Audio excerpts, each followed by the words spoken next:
자, 오늘도 역시 여러분들의 주식 고민요, 제가 해결해 드리도록 하겠습니다. 자, 사실 지금 시장이 매우 중요한 위치에 있죠. 그렇기 때문에 우리가 종목 상담을 하기 전 바로 시장에 대해서 안 보고 갈 수가 없습니다. 그리고 옵션, 선물과 옵션 동시 만기일이 바로 이틀 정도가 남아 있습니다. 그렇기 때문에 무엇보다 지금 시장이 중요하다는 거, 그래서 여러분들의 궁금증을 오늘도 역시 해소해 드리도록 하겠습니다. 자, 먼저 지금 시장을 보게 되면요, 아마 이런 생각이 드실 거예요. 지난주 금요일 날 미국 증시가 상당히 많이 올라왔는데 우리나라 월요일 증시는 사실상 좀 부진했습니다. 자, 그리고 바로 새벽에 마감된 미국 증시는 상승이었는데 국내 증시에 올라가는 듯 하다가 또다시 음봉을 만들고 있습니다. 자, 그래서 많은 분들이 지금 얘기하고 있는 내용 자체가 뭐냐면, 이번 시장 누구보다도 먼저 제가 이때 말씀을 드렸던 게, 앞으로 시장은 이제 파생 상품 쪽에서 시장을 올릴 거다라고 얘기를 해드렸고요. 그리고 그동안 계속해서 이 파생 상품 쪽에서 시장을 계속 올려왔습니다. 자, 그렇다면 이 선물과 옵션 동시 만기일이 되는 이제 이틀 후 시장 분위기에 대해서 많은 분들이 이렇게 얘기를 하고 있어요. 또 걱정도 많이 하고 있죠. 마치 선물 옵션 동시 만기일에 엄청난 일이 터질 것처럼. 네, 그래서 많은 분들이 또 이 공포심 때문에 제대로 된 판단을 못할 수가 있다. 이런 부분이 좀 걱정돼서 오늘은 선물 옵션 동시 만기일에 대한 해석을 좀 해보도록 하겠습니다. 자, 오늘 같은 경우에도 시장은 올라가다가 좀 떨어져 있는 모습인데요. 사실 우리가 봐야 되는 건 뭐냐면요, 바로 이 부분을 먼저 체크해 볼 필요가 있습니다. 자, 지금 보시면 이제 왼쪽이 차익 거래, 그리고 오른쪽이 비차익 거래인데요.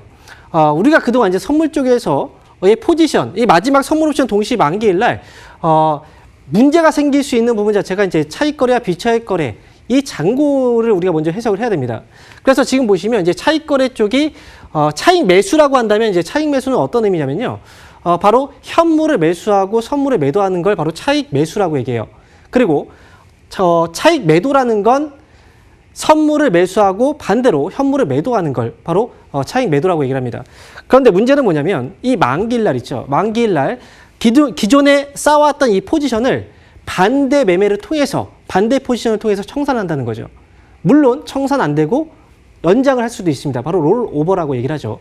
그런데 만약에 이번 선물 옵션 동시 만기일 날 기존에 쌓여 있던 이 그 잔고들이 반대 매매를 통해서 청산이 된다면 과연 어떤 부분에서 큰 의미가 있을까? 이 부분을 해석을 해봐야 됩니다. 그런데 문제가 되는 건 뭐냐면, 바로 이 차익, 매수 차익 잔고가 많이 쌓였을 때 문제가 되는 거예요. 차익 매수라는 건 뭐라고 얘기했죠? 현물, 주식을 매수하고 선물을 매도한다는 거거든요. 근데 만약에 만기일 날 만약에 반대로 포지션이 청산이 된다면 현물 쪽, 즉 주식 쪽에서 대량의 매도가 터질 수가 있다. 그래서 주가는 크게 밀릴 수 있다. 이거거든요. 자, 그런데 그래프로 한번 보도록 하겠습니다. 자, 그동안 포지션들이 어떻게 형성이 되어 있는지 확인해 보면, 사실 지난 선물 만기일 그 전부터의 포지션이에요. 지금 보시면 지금 아래쪽으로 장대 음봉이 나와 있죠.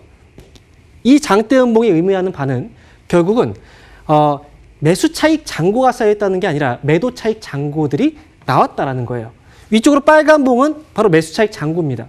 그런데 지금 보시면 만기일 날 대규모 주식 매도를 통해서 청산이 되면서 주가 급락이 나온다. 이건 매수 차익 잔고가 많이 쌓여 있을 때 그 부담을 느낀다는 거고요. 지금은 반대의 의미죠. 결국은 어떻게 보면은, 만약에 이 만기일 날 반대 매매를 통해서 포지션이 청산이 된다라고 한다면 오히려 매수, 즉 주식의 대량 매수가 들어오면서 주가가 오히려 올라갈 수도 있다라는 의미고요. 제가 지금 현재 시점에서 예상해 본다면 현재 시점에서는 아마도 롤오버가 되지 않을까, 이렇게 예상을 합니다. 자, 그리고 두 번째로 봐야 되는 건 이 선물 쪽이 아니라 옵션 쪽도 우리가 체크를 해봐야 됩니다. 자, 옵션. 지금 외국인 쪽에서의 누적 포지션을 잠깐 보게 되면요, 이 기간으로 지금 정해놨습니다. 자, 외국인들의 누적 포지션은 어떻게 되어 있냐면, 바로 밑에 이 차트가 중요하죠. 아래부터 해서 위쪽으로 우상향 포지션을 가지고 있습니다. 자, 그리고 이 포지션 안에서 이 손익분기점, 즉 가로선의 0, 제로 부분 베이스에서 이 손익분기점, 이 선과 마주 닿는 이 부분을 우리가 해석을 해야 되는데, 이 부분이 바로 손익분기점입니다. 자, 그렇다고 한다면 지금 손익분기점 구간을 보게 됐을 때 우리가 행사가가 지금 288 정도가 나와 있거든요. 코스피 288. 위쪽으로 방향을 베팅하고 있는데, 이 288이라는 옵션 시세는 바로 콜옵션 쪽에서의 시세입니다. 자, 그래서 288 옵션 행사가를 보게 되면 287.5가 여기 잡혀 있네요. 그리고 아래 옆으로 좀 가게 되면 지수로 환산했을 때 몇 포인트입니까? 2160포인트 정도 구간이거든요. 2160포인트. 자, 그러면 시작을 한번 보도록 하겠습니다. 자, 2160포인트는 어디에 있는지를 한번 볼게요. 2160포인트. 이 위쪽이거든요. 자, 지금 대략적인 부분을 본다면, 자, 이 부분입니다. 2160포인트. 이 부분이에요. 자, 어떻게 보고 있습니까? 만약에 시장이 이 아래로 떨어지게 된다면 외국인들은 손실이 발생을 합니다. 자, 그리고 바로 어제까지는요. 어제까지의 옵션 쪽에서의 포지션을 보게 되면 이 양북의 저점이죠. 이쪽의 저점까지 손익분기점을 이 자리로 정해놨었어요. 근데 손익분기점의 자리가 위로 한 단계 올라왔다라는 건 무슨 의미일까요? 옵션, 선물과 옵션 만기일 날 시장이 급락하는 게 아니라 오히려 상승으로 계속해서 베팅을 해가고 있다. 이런 의미가 나오겠죠. 그래서 이번 선물 옵션 만기일에 대해서 사실 여러분들께서 많이 걱정을 하고 계신데 중요한 건 뭡니까? 팩트가 중요한 거예요. 지금 시장에서 외국인들의 포지션, 어떻게 시장을 보고 있는지 우리는 그냥 단순하게 선물 쪽에서 끌어올렸기 때문에 그래서 급락이 나올 거다. 이건 어찌 보면 그냥 단순하게 정말 단순한 1차원적인 생각이고요. 시장의 분위기는 지금 말해주고 있는 시장의 분위기는 급락이 아니다라는 거겠죠. 그래서 다시 한번 말씀드리지만 선물 옵션 동시 만기일에 엄청난 폭탄이 떨어질 것이다. 그런 부분에 있어서는 사실 저는 아니다라고 다시 한번 말씀을 드리도록 하겠습니다. 자, 그리고 이 포지션에 대한 정리가 지금은 좀 필요할 것 같아요. 실질적으로 저 같은 경우에도 이제 저희 회원분들 운영을 하고 있는데 월요일장부터 해서 월요일장에 이제 수익 났던 종목들 그동안 좀 많이 올라갔던 시장이 많이 올라갔잖아요. 그래서 수익 난 종목들 일부는 일단은 수익 실현했습니다.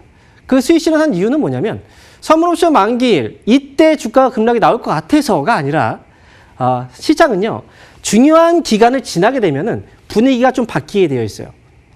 이번 선물과 옵션 동시 만기일 그 다음에 만약에 시장이 다시 한번 기존 포지션 그대로 계속 끌고 간다. 그러면 기존에 올라갔던 시장에 올렸던 그런 종목들의 변화가 좀 생길 수가 있다는 거죠. 주도주 또는 주도 업종이 나오거나 또는 새로운 종목들이 나오거나 그렇기 때문에 그걸 대비해서 미리 이번 주에는 현금에 대해서 갖고 있는 물량들이 있다면 그냥 손쉽게 계속해서 매수를 하기보다는 잠시 기다렸다가 시장 분위기가 바뀌면 거기에 맞춰서 종목들을 매매해 나가는 전략이 중요하다. 이 부분 다시 한번 말씀드리도록 하겠습니다.